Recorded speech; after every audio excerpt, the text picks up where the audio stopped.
warlike people in the Deuteronomistic history. Deuteronomistic. Deuteronomistic. Reaganomics. Deuteronomistic.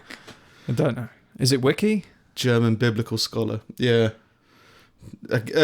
Deutsche. Maybe it's German medieval ancient history. I don't know what we're talking about.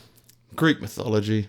I mentioned it last week. I called him Samson. I just wanted to double check about the guy who always used to push the rock up the hill and it come down. Oh, it's biblical, isn't it? Is it biblical? I thought it was biblical. It's like Old Testament shit, isn't Samson is in the Bible. Yeah. But the guy we were talking about, I think, was called Sisyphus. Okay. And he was a king. And he was punished by doing the rock up the top of the hill. So it wasn't Samson, it was Sisyphus. Sisyphus. Yeah. Great name. Don't know why it didn't catch on. Syphilis. Yeah. Caught on. It was contagious in different ways. And then, Samson was a Nazirite, right? And a Nazirite is, in the Hebrew Bible, is someone who took a vow. And that vow included not eating alcohol from grapes. So you couldn't eat wine, but you could drink beer. Hop's not a grape, is it? Refrain from cutting your hair. Don't cut your hair. No. Don't drink wine. Don't cut your hair. And don't become ritually impure by contact with corpses and graves, even if it's your family member.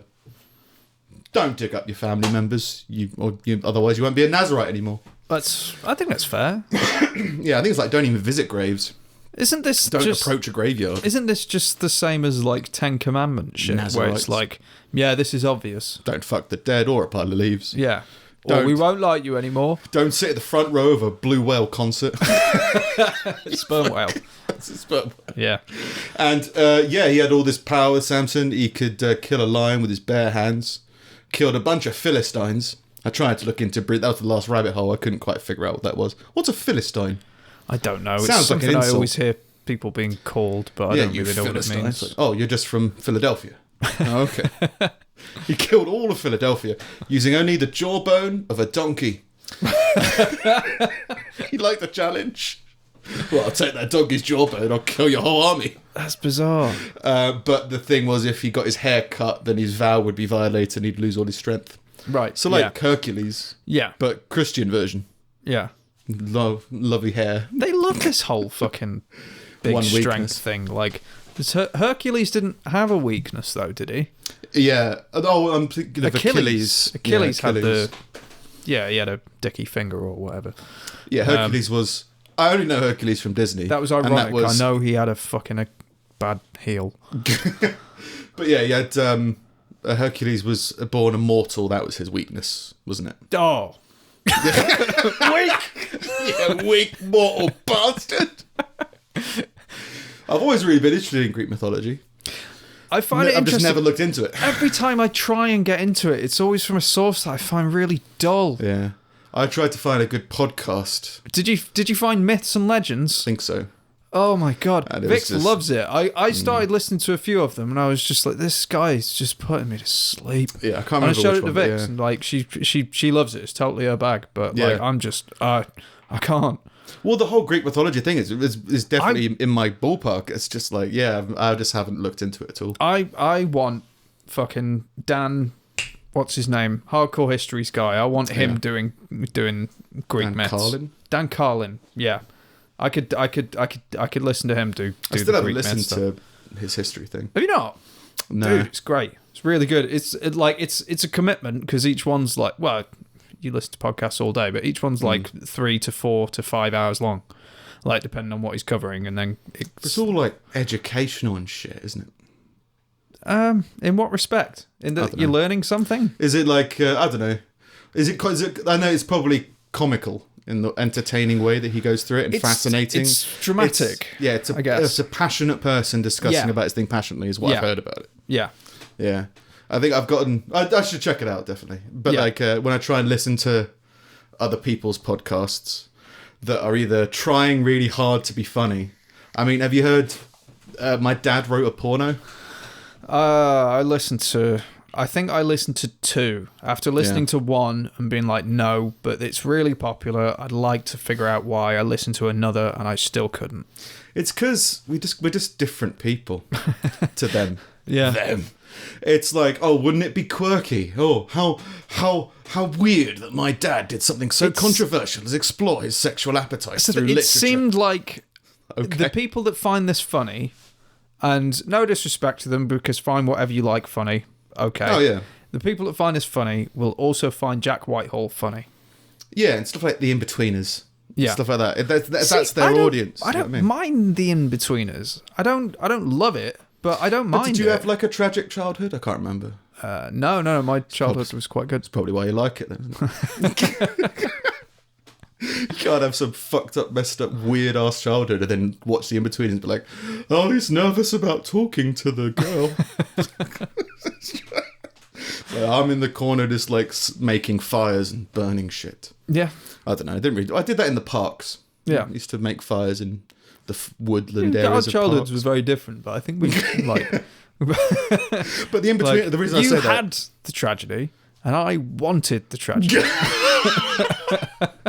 Did you ever You were tempting tragedy when you were a child. No, it's Make a wish, blow out the candles, want a hurricane. It was when I started getting into music, properly, and being inspired by all of these people with just tragedy in their lives, but producing such beautiful stuff. Being like, I wish my life was shit, and then I could write something worth listening to. I remember having, I think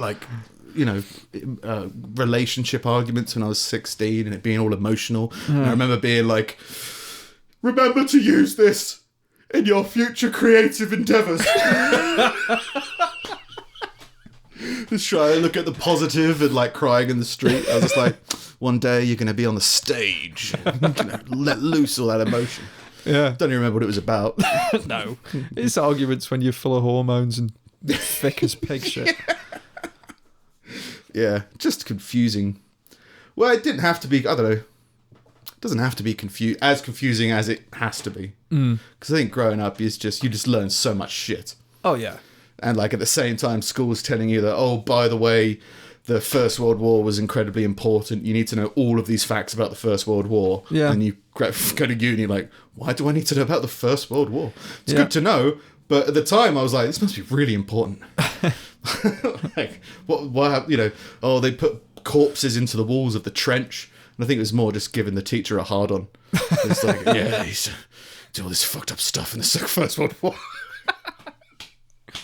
I wonder if being around all those hormones as a teacher, you must get like a contact high. You know what I mean? Like if you hang around a certain lot of people, you start to act a bit like them. A teacher's around 30 different teenagers a day, like an hour. Well, that's why.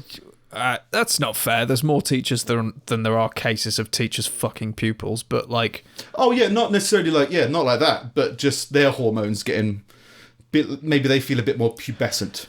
I don't know. I don't know. Like they must. Maybe a weird side effect. I get like maybe. I'll accept. A farmer doesn't start acting like a cow, does he? If you're if you're, I guess I would say it's the same as like being in a crowd. Yeah. Like if I'm at a show, like I might like say a concert or something like that. Even with a band that I don't really know and I'm not really into, I'll generally go with the emotion and the feeling of the crowd. Yeah. Whereas if I'm at home watching it, it's just like, this is all right. Like you don't, and you have a better live experience when you're surrounded by other people. Yeah, because you have a different. It's a different and we've said it with data. Like I think we've said it with stand up in the past as well. Yeah. Like there's some shows that are just like just you had to be there. Same as when we saw Clutch. Yeah, there was an opener that was really good live. I remember the name of it, but I don't think we should shit on it. Oh right, fair enough. Why. This feels weird. And then we got in the car on the drive back, and I put them on. And it was like, these are shit. Not as good. Just like studio versions just weren't as good as the live performance. But the live stuff they were great. It's really good. Yeah. But then you listen to them in the context of a car ride. I guess it's like how do you capture that other than just recording live shows? Yeah. Well, it's just a different medium, isn't it? It's a book instead of a play, or whatever how it is. So yeah, Samson, Sisyphus. Yeah, I think I should. I've always been one of those things, but I'll probably look into that and I'll grow as a person. Nah, don't want to. But yeah, so it's that whole. It's basically a TV show, isn't it? Back in the day. Greek mythology, they'd be like, "Oh, Zeus is up there. He's angry because he's in the lightning."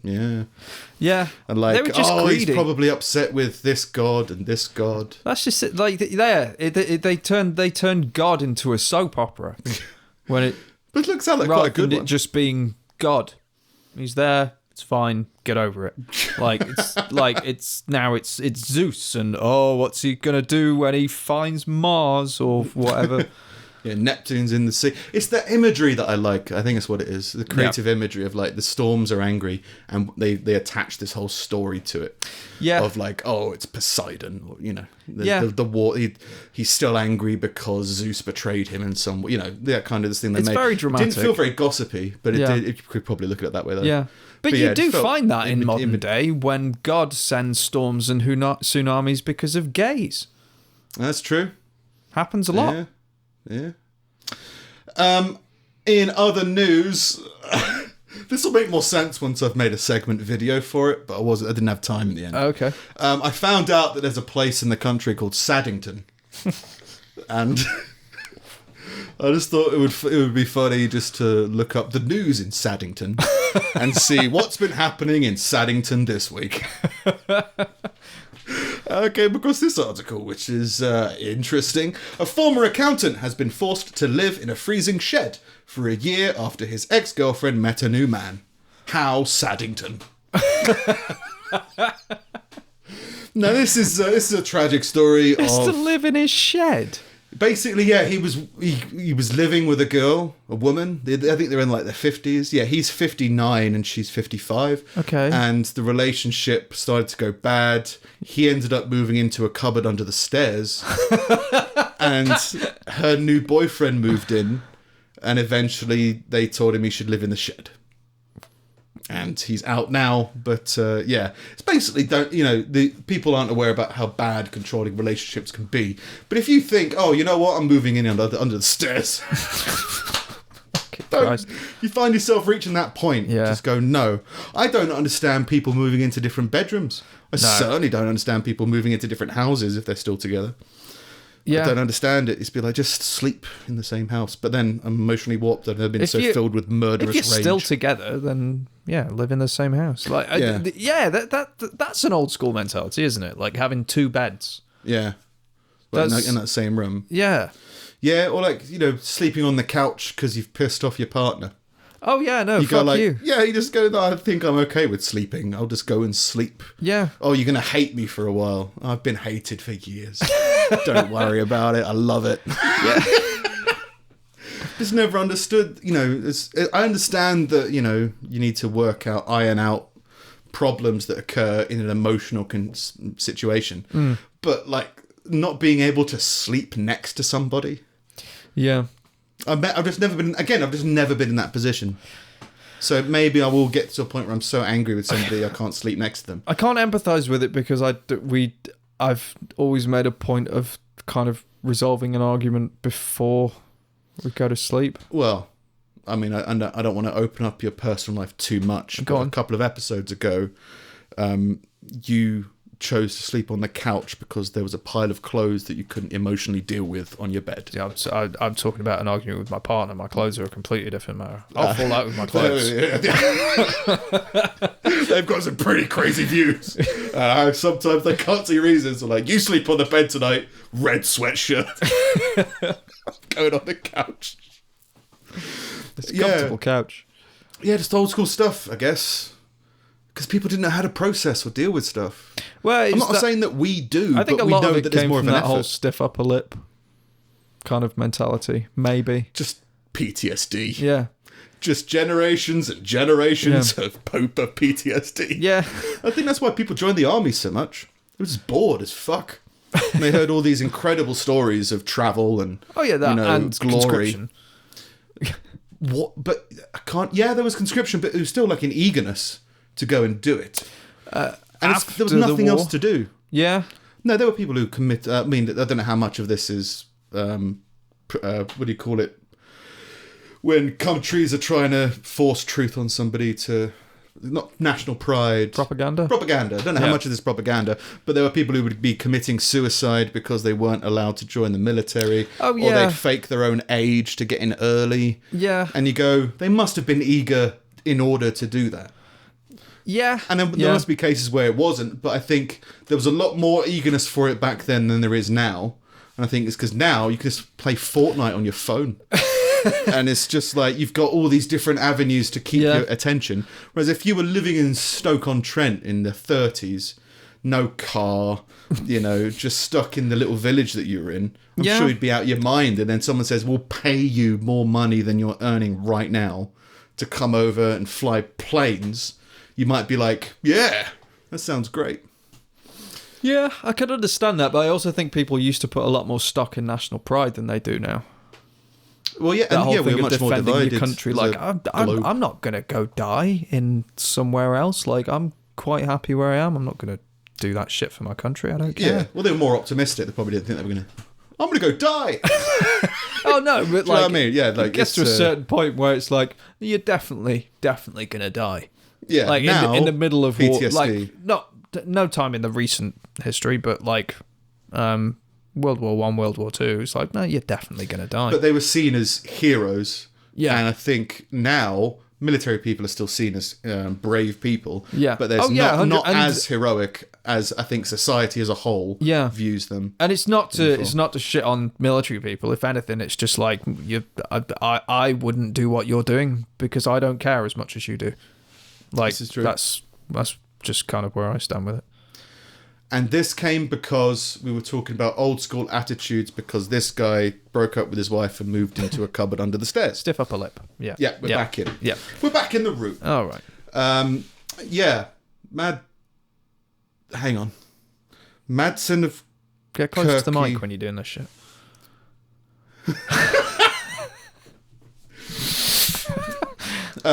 Chris Chapman, 59, believed he suffered from Stockholm Syndrome after becoming dependent on Julie Marsden, 55, and being abused by a partner. She was jailed for 16 59 months. and being abused. Well, I get if you don't deal with your emotional trauma, it's going to haunt you forever. Yeah. Do you know what I mean? But my point is, there's people who there are toxic people who love to be manipulative, who love to manipulate in relationships, and you just need. There has to be a line there's a line that I know I hit because I've hit that line a few times, and I've been like, that's not a red flag. It's fine. Just keep on going, and be like, oh no, that was definitely it's a big red flag. Yeah. I think one of them was. I suppose that's unfair of me to say. Like you can be emotionally vulnerable to that point at any stage in your life. I think. Yeah, just unfortunately. Yeah, and but it's fair to say that it's a shame that he's gone through so much of his life already, and he's still suffering at these kind of things. But yeah, one of the red flags I think I had that I kind of shook it off. She was saying, I think she said, I believe anybody who believes in God is stupid. A child and should be executed, and I don't want to talk about it. And I was like, you don't want to. And she was like dropping me off home or something. I was like, that's a weird third date statement. Yeah. Do you? That's the thing. Like, part of me would be like, do you believe that, or are you saying it for shock value? But it's and I don't want to talk about it thing. Yeah, that's like the big thing. Yeah. Like, why have you brought it up if you don't want to talk about it? You just want to tell me something. Yeah. Okay. Yeah, it's just your evil just spilling over a little bit, and then try to keep it in. Maybe it's don't want to talk about it's an unexplored thing of like I've been in. I don't know. I've had a puritanical past with my parents and I don't. I don't follow their beliefs, and since then I've found them repulsive, like that kind of thing. But I suppose you just don't know, and but it is a red flag. I had a natural reaction of like, this feels like a big red flag. Yeah, and I was like, it's probably just, I don't know, worded it badly. But no, the court heard how after meeting in 2006, the woman persuaded him to sell his house and move into her home. Again, just weird manipulative people. She then took over control of his bank accounts and benefits. Wow. It broke down, and because he now had nowhere else to go, he moved into a small cupboard under the stairs. Just sod this. I'm moving under the stairs. All right, Harry. Then he moved into the shed. They put him in the shed, and he was given a list of things he had to ask to do. He had to ask how to use the toilet, and he was attacked a lot. Jesus. The defendants kept about 50 rabbits. In the shed? In the house somewhere. Maybe in the shed. Probably in the shed, right? Or the garden, at least. Which the prosecution said were living in much better conditions than Mr. Chapman.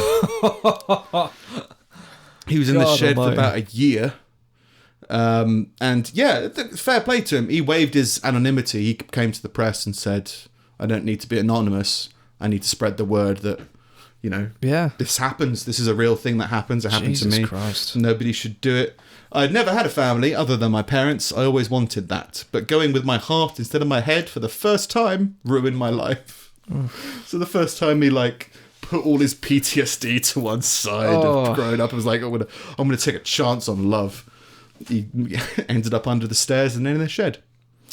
So that's what's happening in Saddington.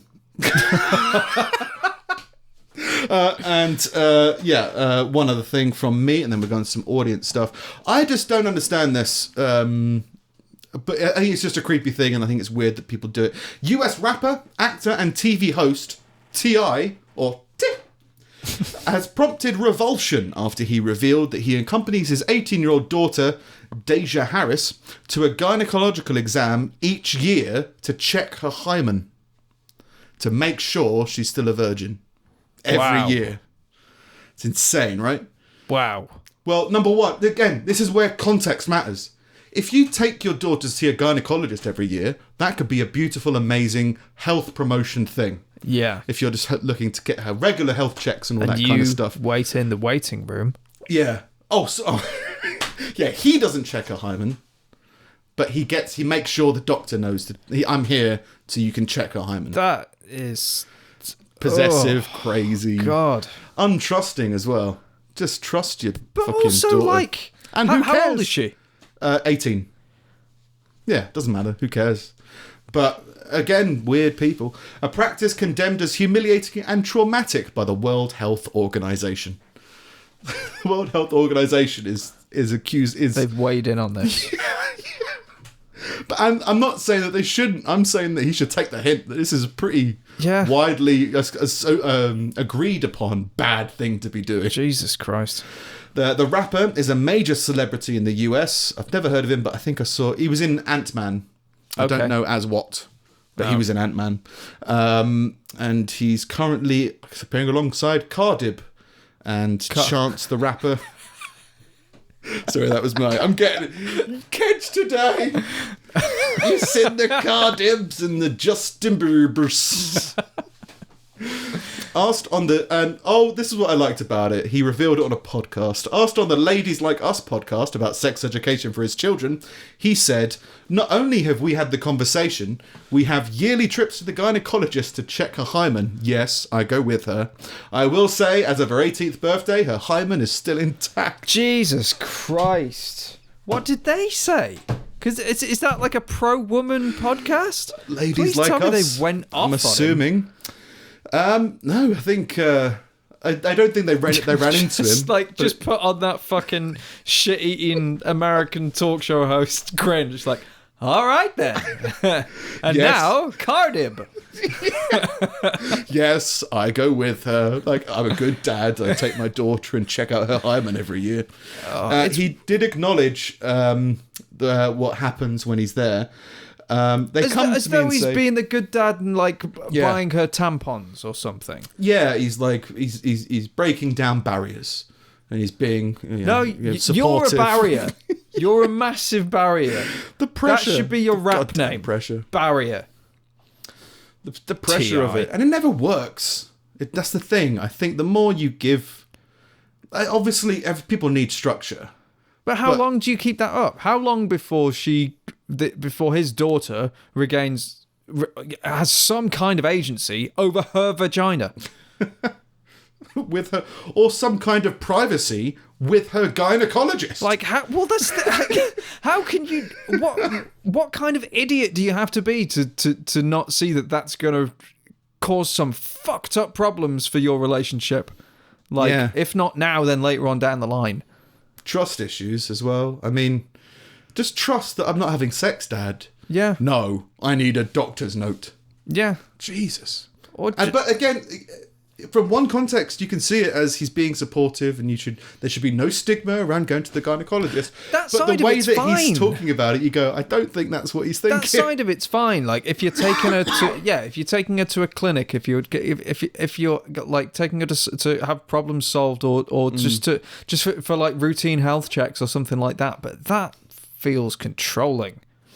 It is controlling. If that's if that word for word is what it is. Then the closing statement from him is, he says, so then they come and say, well, I just want you to know that there are other ways besides sex that the hymen can be broken. This is the doctor telling him, like bike riding, athletics, horse riding, and just, generic athletic physical activity. So he doesn't let her ride bikes or horses or have any kind of activity. He replies, look, Doc, she don't ride no horses.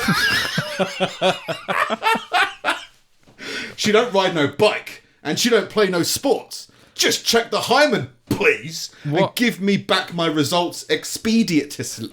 That's how it's written. Lord. Oh. Look, Doc. Just check the hymen, please. Oh, God. Well, he's just passing on his PTSD. That's all it is. He's just passing on all the emotion he has no idea how to deal with.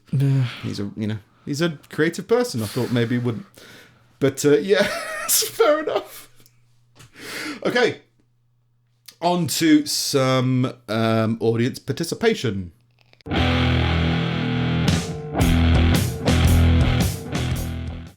Vice is showcasing the fetish of formicophilia, which is where people incorporate insects into their sex lives. Living insects? Yeah. I suppose dead ones is no better, but living... Well, again, this is what I mean about opinion. People having their opinions, right? Because I'd argue insects are quite a clear societally seen but different by society as animals.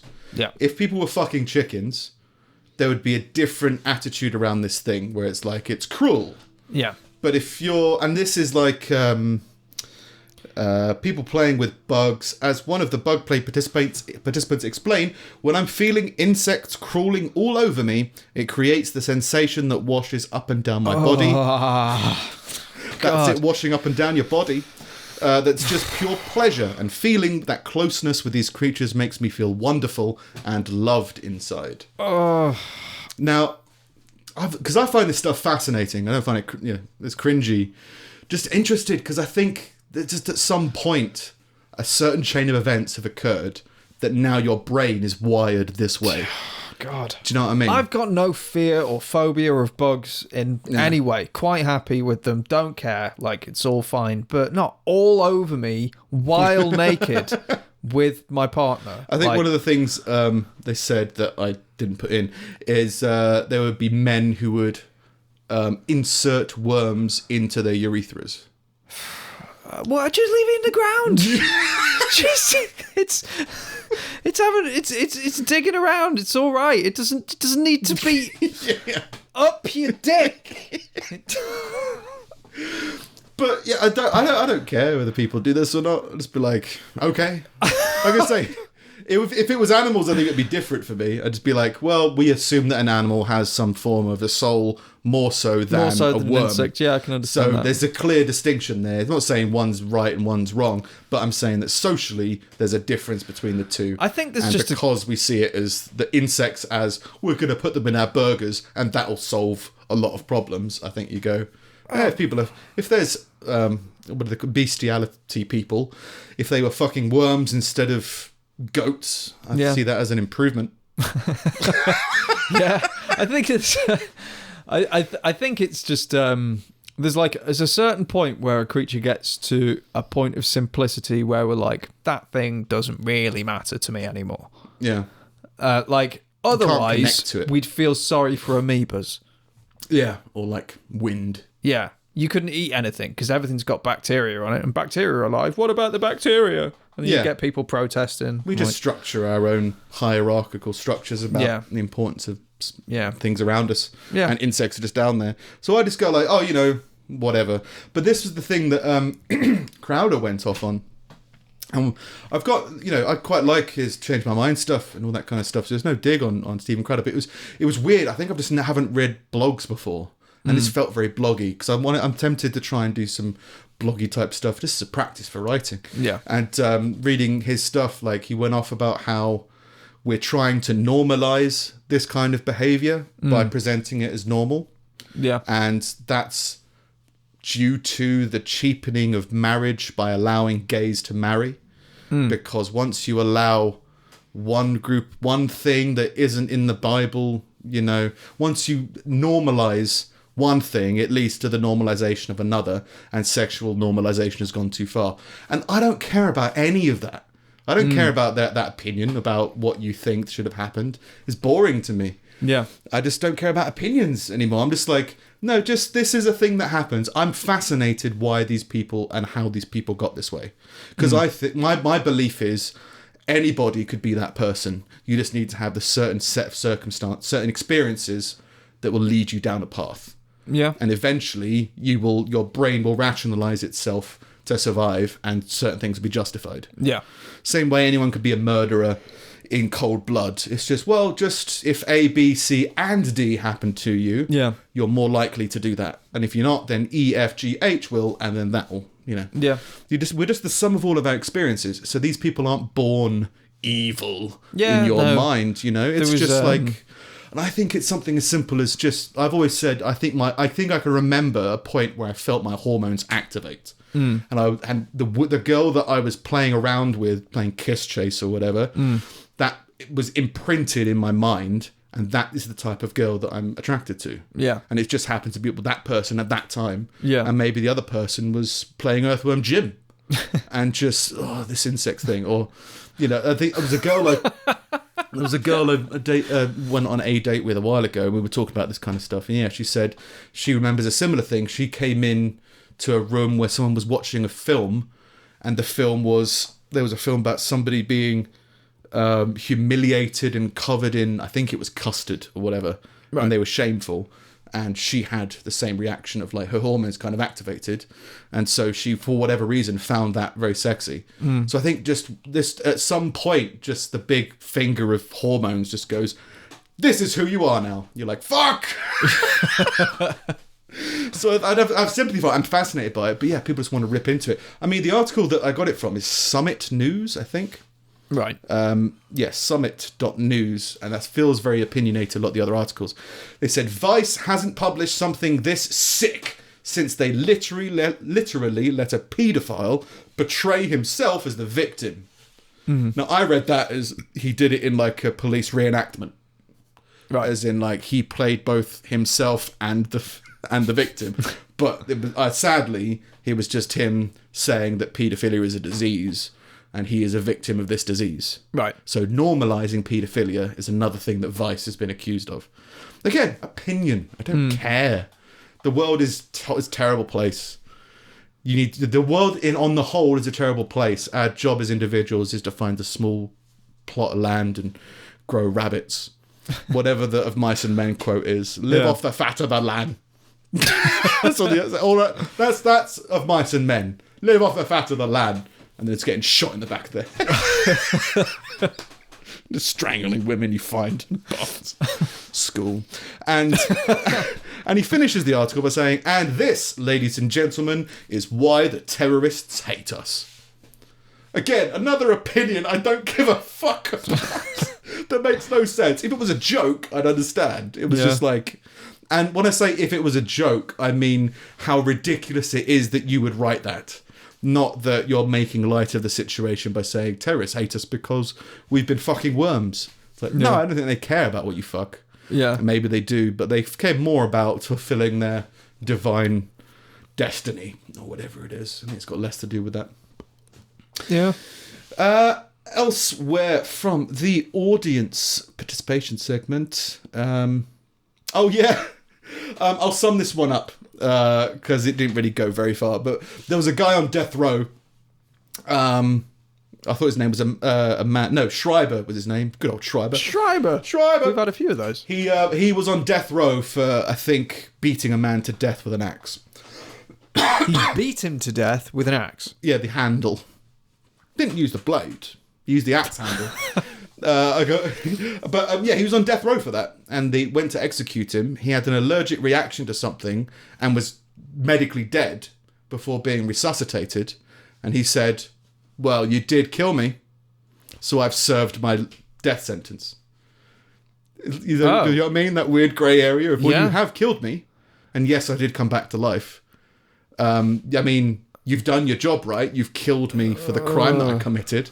I think he's assuming that people don't think death is permanent. Yeah. Yeah. Like, we could have brought these guys back too. But we didn't. Put them in a coma. Yeah. Would have been fine. One of the things in the clauses is trivia. He did have a do not resuscitate agreement.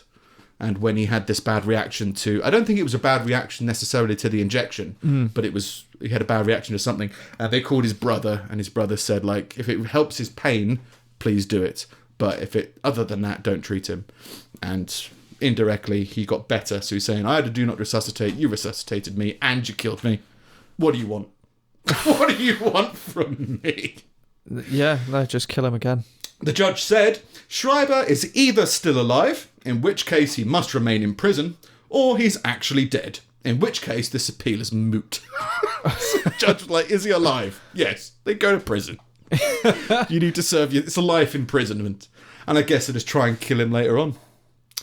But yeah, what happened in 1996? Just do it again. The chair's right there. Just turn it on. Well, it's a whole process, isn't it? To kill someone in America. It's not like... Oh, it's so dumb. You're already in the room. Well, I think he was saying he's been in prison for 4 years longer than he should have, implying that maybe he should have been executed 4 years ago. I should have been killed years ago. But that's the whole thing, genuinely, is, a death row inmate can be on death row for a long time, while they get the bureaucracy and everything together. Never used to be that long. You used to just be like, which? And they were dead within the hour. Yeah, because is she lighter than a duck?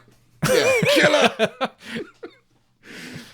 She and her Schreiber, Evelyn Tangi, and her boyfriend, John Terry, went drinking together at a friend's house. The group left together, and a few hours later, Schreiber and Tangi came back without Terry. Both wouldn't respond to repeated questions of Terry's whereabouts. However, Schreiber did state that he had beaten the crap out of John Terry, and that John Terry wouldn't be hurting anyone else. So he wouldn't answer direct questions, but he'd tell people... What happened to Terry? Oh, we don't know. Did you kill it? No, I don't know what you're talking about. But I did beat the shit out of John Terry, and he's not going to hurt anyone anymore. So what had John Terry done? Don't know. But that's why he went to prison for. Yeah. They did kill him. They brought him back, and now he's... Is he still on death row? Now he's moot. Yeah. Oh, Christians. Okay. This is where I think it came from. There's a Kenyan lawyer seeking to sue... I think it's Israel and Italy for killing Christ.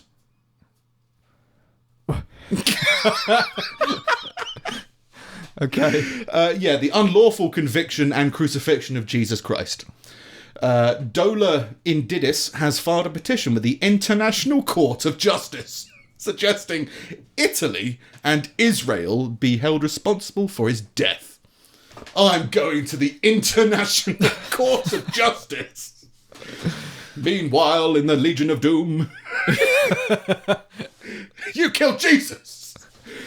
Roman Catholic Indidis, I think it's how it's pronounced, apparently names the two countries in the lawsuit because the two states incorporated the laws of the Roman Empire, which were in force when they crucified Jesus. Imagine being served with that, like just opening it up. You killed Jesus. What? I filed the case because it's my duty to uphold the dignity of Jesus. And I have gone to Who may or may not have existed. I think the belief at the moment is that he did exist, but maybe, that a Jesus existed. Maybe he was on death row when they killed him. And he came back. And he was like, well, I was only meant to... That was my first life. Yeah. Now I'm going to go live my best life. Yeah. So, goodbye. No, he's still among us. He's surfing somewhere. I have gone to the International Court of Justice to seek justice for the man from Nazareth. Indeed is told Standard Media, which is a Kenyan news website. Standard Media. No, that's not a cover-up or anything. Standard Media defending the dignity of Jesus. His selective and malicious prosecution 2,000 years ago, all you've got is a book. It's like saying that Harry Potter was mistreated. There's no evidence that he was dealt with incorrectly or meanly. Yeah. Apart from one book.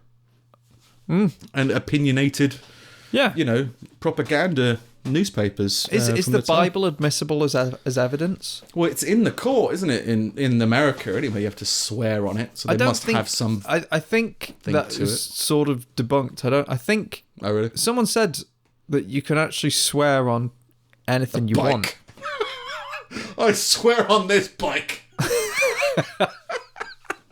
Pretty nice bike. It's just a good bike. It's got 10 gears. Shit. They're saying they violated Jesus' human rights. I don't know if human rights existed in Zero. Zero was when he was born or when he died? Zero was when he died. Oh, really? Yeah, BC. Oh, wait. Before BC Christ. Before Christ. Oh, yeah. I think he was born on Zero. AD is Anno Domini, but I don't know exactly what that means. I think on Tuesdays you get 2 for 1. I was always told like it kind of means after death, which means there's a period of like 30 years that didn't have a name. He was both born and dead on Zero. Yeah. Everything came together. He's also attempting to sue Tiberius, the former emperor of Rome. Good luck. Pontius Pilate. Suing Pontius Pilate. Why don't we just fucking throw Noah in there while we're at it? Sue King the Herod. whale. Got old King Herod. Sisyphus. No. And a further selection of Jewish elders. Just some elderly Jewish people, please. You're sued. Goodness sake. Evidence today is on record in the Bible, and you cannot discredit the Bible, he told Kenyan Citizen News, a branch of Standard Media. You can't discredit the Bible. Well, that's the whole Christian view, isn't it? Is that the Bible is 100, is gospel. That's some Christians' views, or some. Is it right to call them Christians? Is it only Christians who view the Bible as potentially gospel, or is the Old Testament viewed as gospel as well? I don't think the Old Testament's viewed as gospel in the Jewish community. So I think otherwise there wouldn't be discussion about it. And I think that's famously... I thought the Old Testament was the only part of the Bible that the Jewish people... Yeah. But I don't think they see it as gospel. Oh, right, okay. Do you know what I mean? As though it's like... Christians see it as it's the word of God. It is stories, like it is... Yeah, to be interpreted and to be debated. Whereas in... I think that's the this difference. One, it seems a little bit more... Yeah, I think that's... Like I was saying a few weeks ago, like why I always think of like Jewish scholars being quite wise in comparison to the other religions. I think it's just that openness. Yeah, different debate culture. Yeah. But he does say, and I quote, "I am suing as a friend." Oh, well, you're doing it in a friendly way. There's some that goes into a little bit of detail saying there was actually a recent trial of Joan of Arc.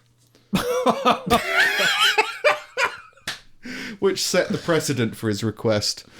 She was burned at the stake, but the verdict of her case was reversed by papal commission years after her death. So the church changed their mind about her being burnt at the stake and made her an innocent person. So that's why he's decided to do this. I like that a spokesman for the International Court of Justice told the Legal Cheek website, it's not even theoretically possible for us to consider this case. Like, who's good with talking with the press? I don't know, Daniel. Daniel, come on, mate, you can do it. Just, tell him but be nice about it. But we're not taking this wacko seriously. It's not. I mean, theoretically, no, I guess. Yeah. Just there's no way of even conceiving how we would pursue this case. So yeah, don't sue Jesus, or don't sue Rome. Don't sue King Herod or Pontius Pilate. Who was Pontius Pilate? I have no idea who he is. I've heard the name, but I don't know if is he a real person? Is he like a social pointer too in this country? I'm probably completely off base here, but was he a Caesar? Oh, maybe. I assumed he was some kind of Native American. One of us can't be wrong. I think we've covered all the bases on that, right? Yeah, he's either... But I think I'm just confusing Pontius with Pocahontas. Is this guy trying to sue Pocahontas? Anyway, that is me this week. All right. Steve's collection of useless meanderings. Scum. Following the closure of a Sega theme park in Japan 2 decades ago, farmers from a remote village purchased and to this day proudly display a giant Sonic the Hedgehog statue. Just in the middle of nowhere in Japan. Just a giant Sonic the Hedgehog. Yeah. Waiting for some kind of big press reveal for the new Sonic film. Yeah, yeah. Where out of it erupts. Have you seen the new Sonic CGI thing? Yeah. We went over it in a podcast that wasn't released in the end. Yeah. Where the original was just messed up, and now it looks a bit better. Now it looks more like the actual thing, but it's just like, oh, this isn't really going to make a shit movie any better. Yeah. It could possibly be silly and stupid enough to still be okay. Maybe, but I got tired of Sonic trying to be cool. Like, it's not cool to be cool anymore. He's wearing a watch. Yeah. Like, the only way to make it good would be to have him being ironic. Like, ironically cool. So, like, point out how fucking lame it is.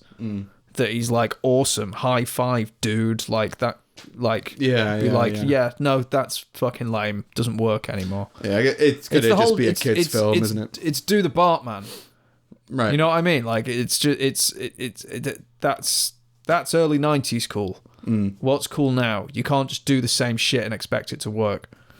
Yeah, I mean, obviously, I love Sonic. Could have been. I loved those games. They were my Mario. Like, I was always a Sega kid growing up. So, like, I have like a fondness of that that certain aspect of nostalgia. But like, the character itself is very limited without doing something good with it that isn't just I'm Sonic. I'm really fast. Yeah, I never really had a game growing up. No, not like in those young years. Now, there's certain games that are like drugs. Like, I mean, I'm a weird, study case. 7-Up free is a drug for me. But games as well, yeah, there's the dopamine rush you get from that kind of digital stimulus. Yeah. It's a real crack for me. I don't remember ever having that as a kid. I wonder when it started. I should look into that. It could be quite interesting. It was just one of those things that I'd just get zoned in on. But, because there wasn't really a lot else. That I wasn't like the weird thing. I remember playing them a lot when I was a kid, but I was never really very good at it.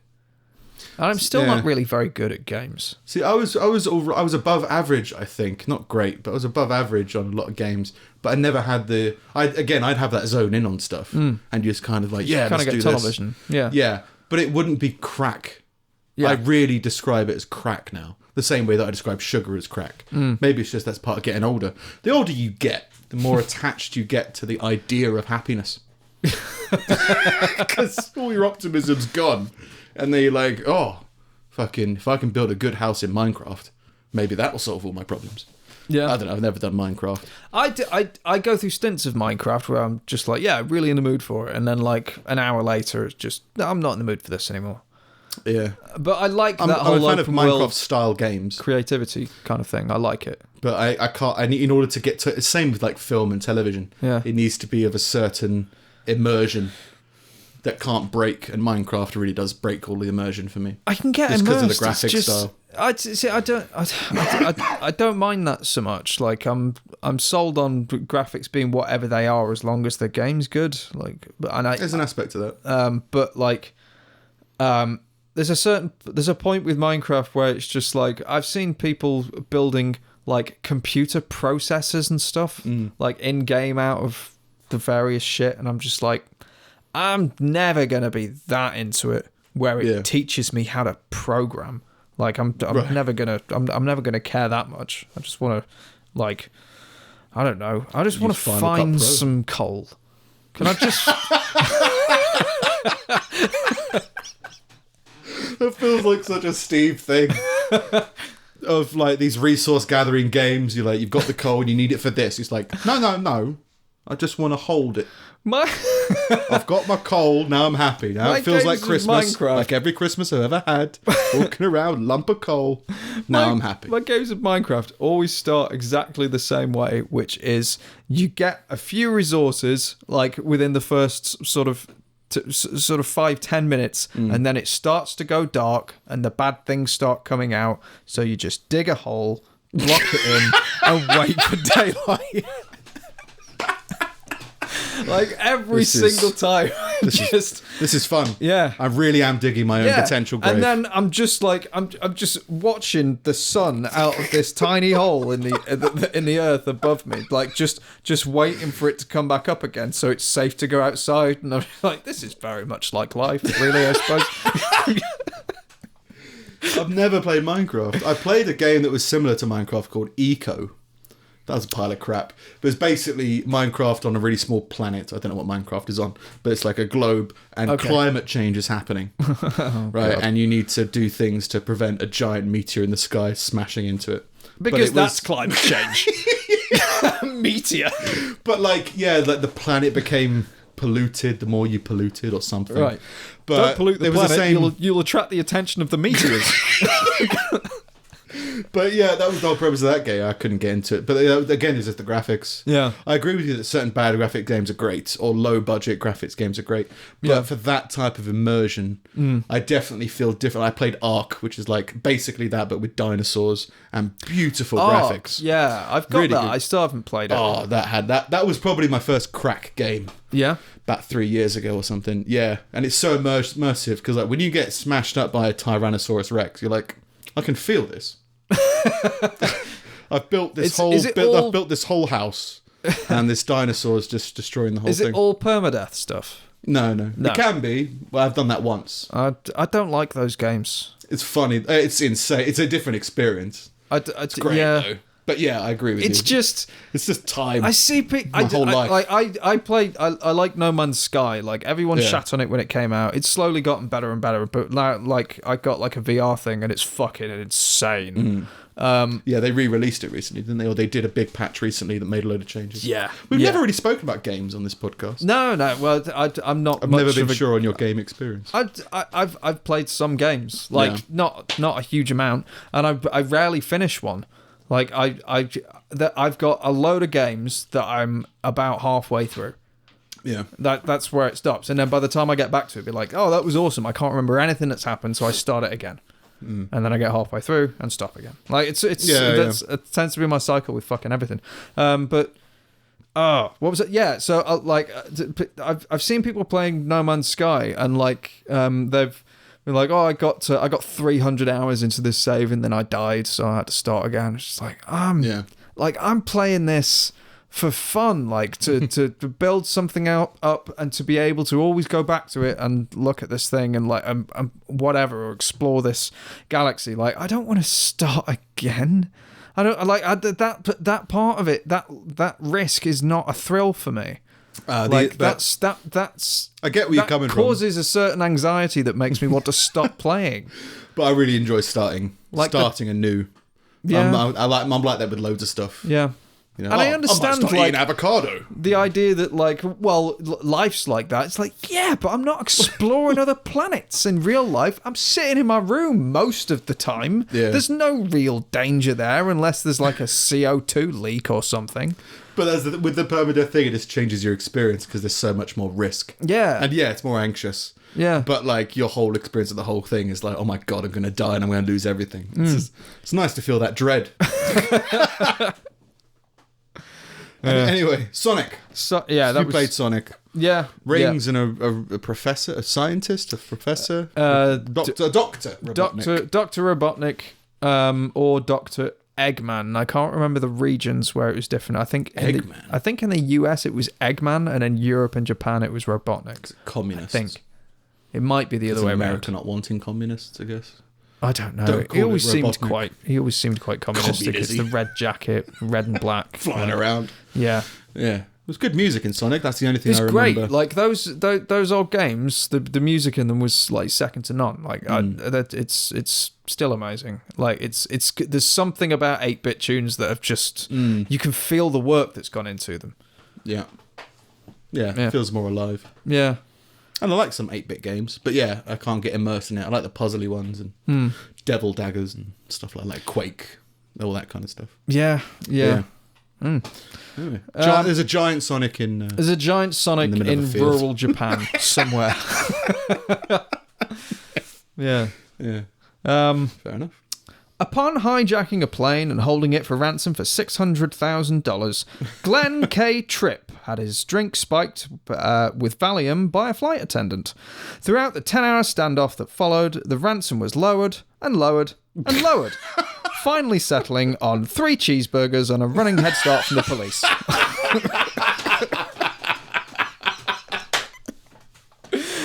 That's a great end demands. Yeah. Just like, that's reasonable. That's reasonable. That's a completely reasonable request. For all the money. And now he's just like, all right, 3 cheeseburgers. And don't arrest me immediately. Just give me like, just a head start. A good head start, if you wouldn't mind. Just give me a fighting chance. I've eaten 3 cheeseburgers by this point. Give me a break. I fancy a cheeseburger. Have you got any on the plane? No. I might trade this plane. 3 cheeseburgers. Not even like 1 burger or like 5. Just this plane feels like it's about 3. Yeah. About 3 burgers. Or he's thinking like, I couldn't eat 3 burgers before I got arrested. Yeah. I could eat 3 all just the about. passengers just like 3 burgers. I'm worth 3 burgers. My day's been wasted for 3 burgers. Well, I wonder who's ransoming a plane. Maybe it was in a relationship with that woman we mentioned last week. Well, I think he's ransoming the passengers. Oh God! Who cares about the plane? I thought he was ransoming the plane. I was just like, it's such a beautiful plane. I'd be like $600,000 for this plane. Yeah, I think it's reasonable. It's fair. Yeah. There's part of me that wants to commit some kind of giant heist like that. Do you know what I mean?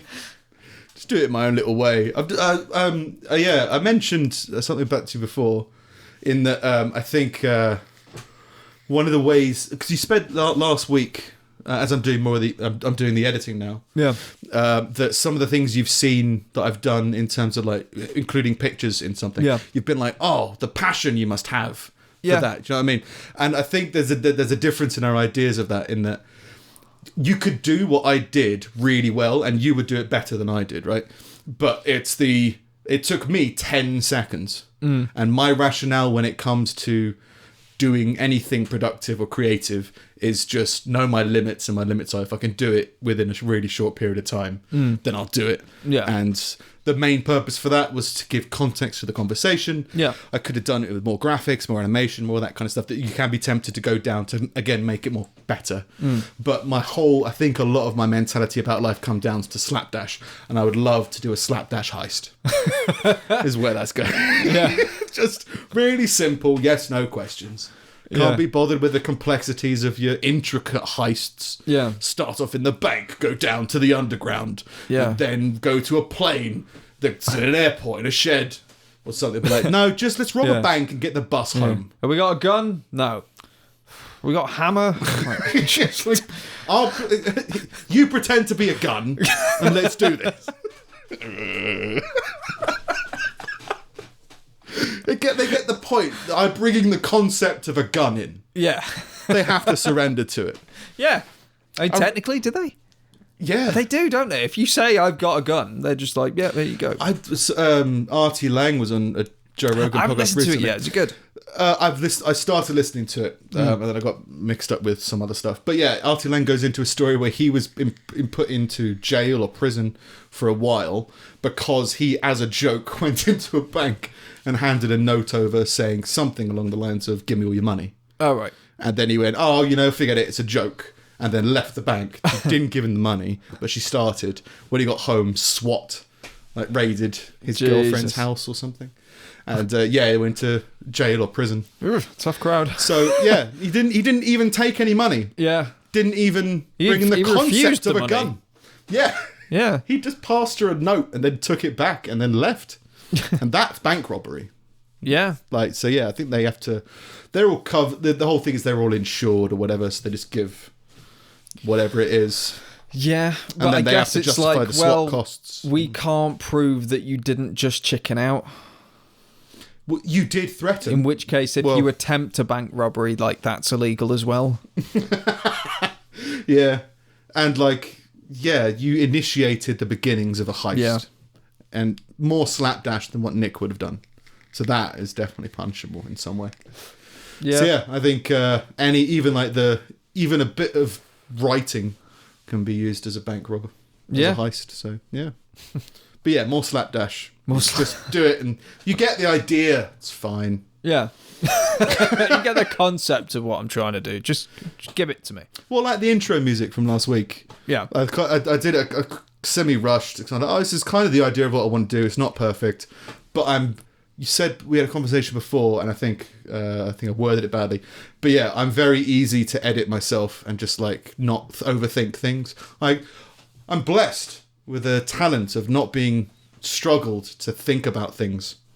I could just turn off my brain. So it's just I'll do an edit and be like, oh, that's fine. It's vaguely there. Yeah. Goodbye. I can walk away and do it. And yeah, it'd be good to be part of a big grand heist like that.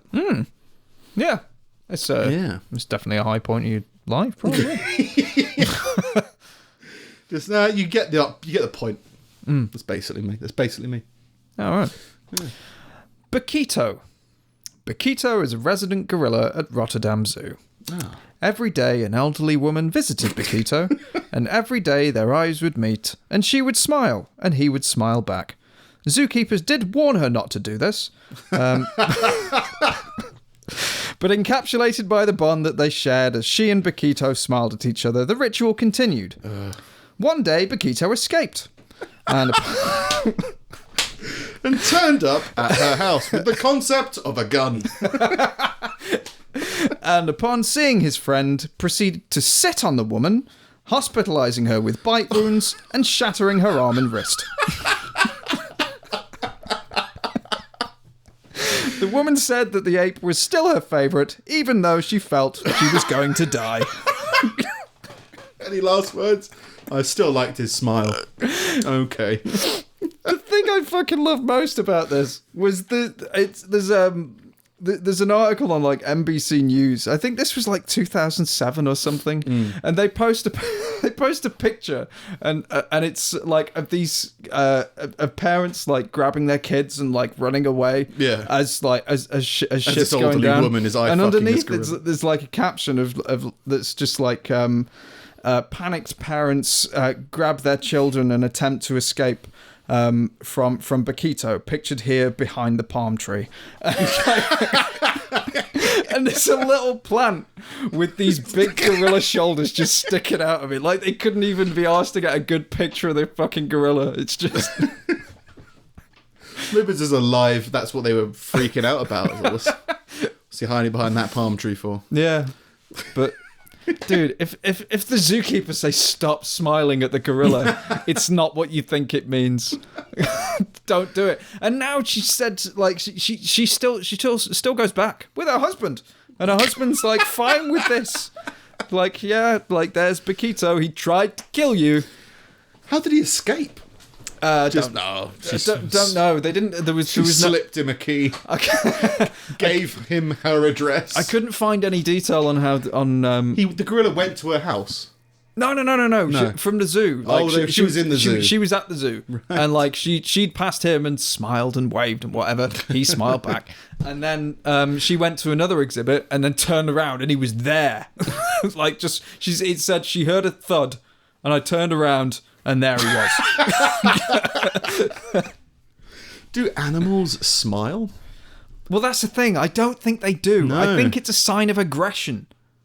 I think that's why the zookeepers told her to stop doing it. Yeah, definitely. But I mean, like, people say dogs smile. It's just the way the dogs' faces are built. It looks like they're smiling. Yeah. But I don't think it really shows in the mouth. They express through their eyes. I think more recently they've said they've discovered, and I don't know how they discover this, but whatever, that dogs have sort of evolved to smile. Like, they get that they understand the emotion that's behind that, which is why they do it. Probably like from mirroring us in some way. Yeah. But you could mistake a panting dog for a smiling dog, right? Yeah. You could just do that, but you can tell from other things. And dogs pant when they're nervous and when they're... Cats don't smile. No, they don't have that facility. I think monkeys... I think you got the PG Tips performance monkeys. That's the thing, I think monkeys do. They flap up their lips so you can see their teeth, but that wasn't necessarily pleasant. Monkeys don't smile. Monkeys show aggression by, like, baring teeth and stuff. Yeah. Like, it's not the same thing. So so that gorilla might not have been smiling at her, doing something else. But maybe he was, right? I've got the animals communicate different to people. Yeah. Right? That gorilla could have been showing affection by sitting on her back and biting her. You know, animals bite. It's not necessarily like dogs bite, not necessarily aggressively, as in they'll put their hand around their mouth around your hand, or like nibble, and that's not necessarily aggressive. Yeah, that's playful, communicative. Yeah. Could be a number of things. Sitting on when you. a gorilla and dogs do that. Apparently, that's to assert some kind of dominance. Yeah, but it's also depending on how you act with your dog. I heard dogs don't like being hugged because it's constrictive and they feel like they can't escape. But if you build up a relationship with your dog where you hug your dog, the dog will start to associate that hugging with showing affection. Don't go and hug a stranger's dog. Yeah, basically, right? That gorilla could have just been nibbling on that old lady, trying to be like, oh, isn't it great? I haven't been out in years doing all this.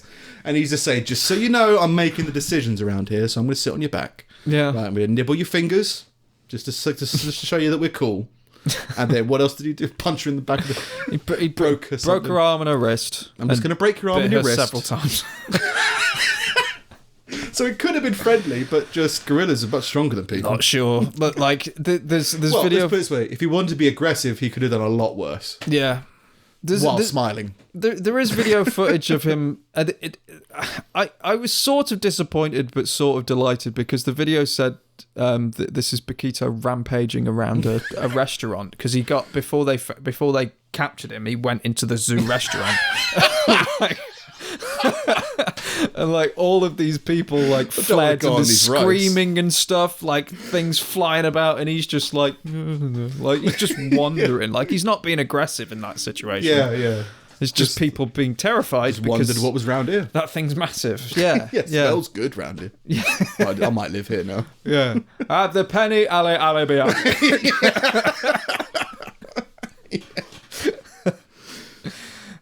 He's actually appreciative that they dried these trays in a rainforest. Was that? Oh, I missed one. Izzard. Sorry, I was trying to find the next one. Realised I missed one. It is entirely legal for the police in the UK to break into anyone's home if they suspect that said person is harbouring foreign bees. Yeah. harbouring them like a portmaster. Quick, put them under the boat. According to the Bees Act of 1980. Oh, that wonderful Bee Act. The dancing was phenomenal. How they were able to interpret harbouring laws was great. Yeah. So you got bees in there. I can hear them buzzing around. I can hear them with a different accent than what's from round here. I got animals in there, Ventura. I can hear them scratching around. Yeah. Oh, I can't remember. That was a different quote. God damn it. It was when she was barking, the dog was barking at Einhorn. Oh. So it's true. Dogs can sense evil. But that wasn't the right quote for that. Oh, God, that's going to bug me for ages now, you What? bastard. What? There's a line that Jim Carrey says when the landlord comes out and he's surprised by him. Yes, and Satan? Yes! Okay, I think that's I'm what sorry, it sir. is. You sounded like somebody else. There you go. Oh, legend. Legendary film. Sorry. Yeah, bees. Foreign bees. Foreign bees. Break. Makes sense. Yeah. You can't be in there. Well, plural. Right? You got to have like a handful of bees. Yeah, like what's enough? Like what's enough to justify smashing down someone's front door? Have we fallen into a crevice of this podcast where I think for the past 4 weeks I've been fascinated with finding an anti-Semite, and you've been fascinated with more and more bees. I think we both latched onto one idea at the same time. Yeah. Well, the bee thing has evolved from a simple kind of technical error to a general fascination about the actual animal. Yeah, started off as the phone messing with the microphones. Yeah. Then it turned into a technical difficulties splash screen. Yeah. And then just more and more bees. Then they began to pollinate. Yeah. It's no joke, bees. Like foreign animals coming into a country, innit? Yeah. No, it's just specifically bees. Yeah. Must have happened a lot in the 80s. Yeah. Not like flies or any other kind of foreign insect. Just bees. Yeah. Well, it's for all those, I forget what it's called, but the bug players, whatever it was we were speaking about before, when people having sex with worms. Oh, yeah. I did briefly think, like, are bees involved in that? Not sure. They're not animals, are they? But yeah, that feeling of loads of insects crawling all over you, I can only be is that maximised by a swarm of bees? Oh. Like in a big hairdryer. Yeah. I don't know if that would be sexual. I watched that Black Mirror episode last week with the robot bees. That's a really good episode. Yeah, it was good.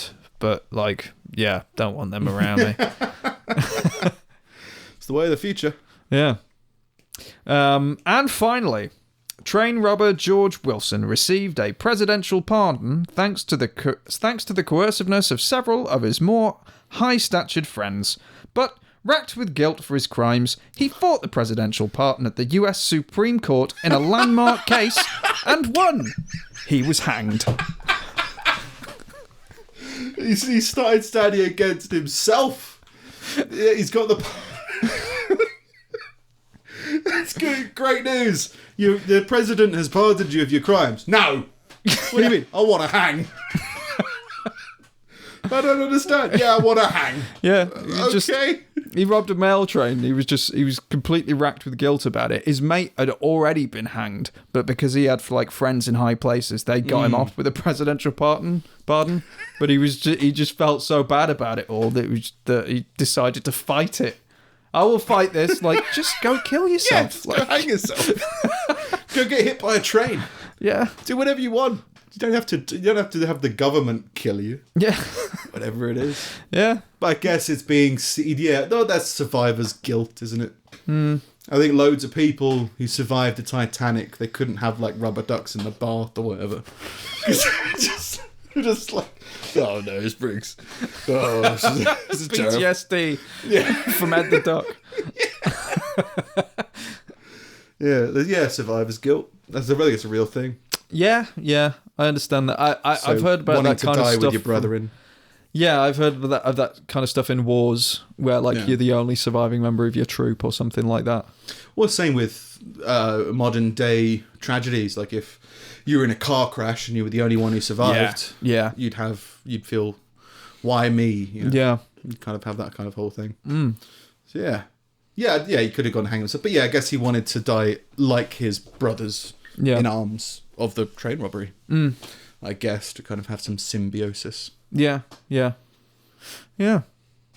reckon there must be. I don't know how strongly people feel about an afterlife, because the only example I've seen of extreme Christians like in afterlife situations has been the Westboro Baptist Church celebrating people dying and family members dying because now they're in heaven, and that's brilliant. Yeah. But all other people who believe in Christian-y stuff have never felt really happy that someone's died.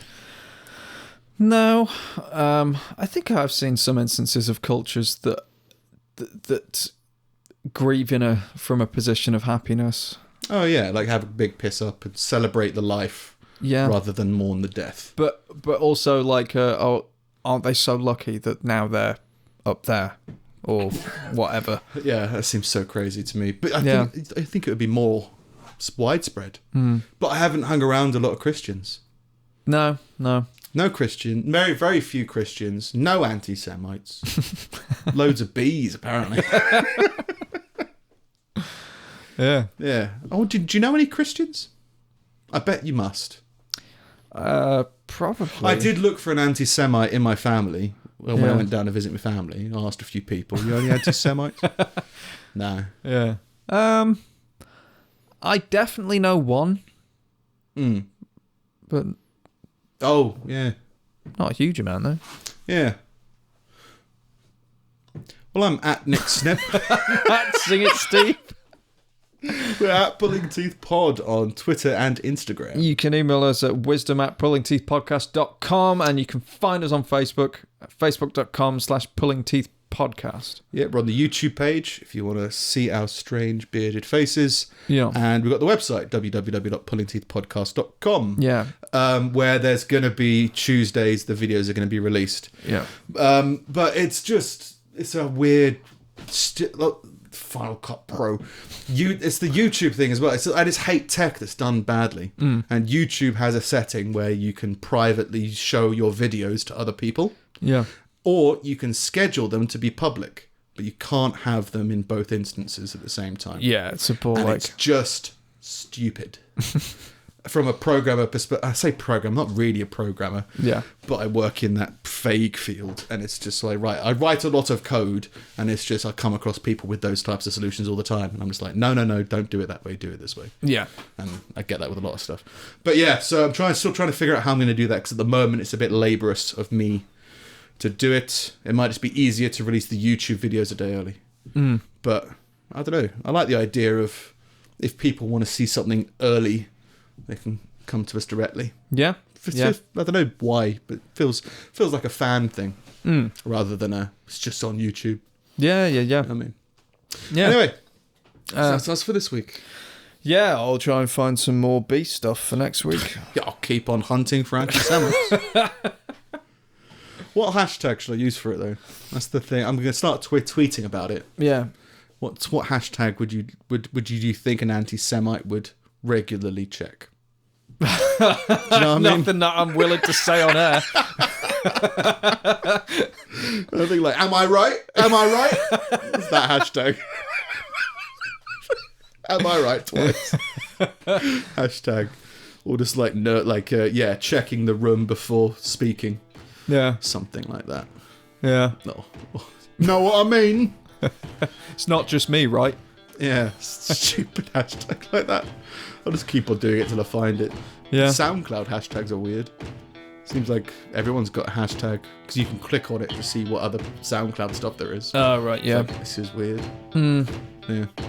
Through the power of hashtags, we may find ourselves an anti-Semite. Or a bee. or a foreign bee.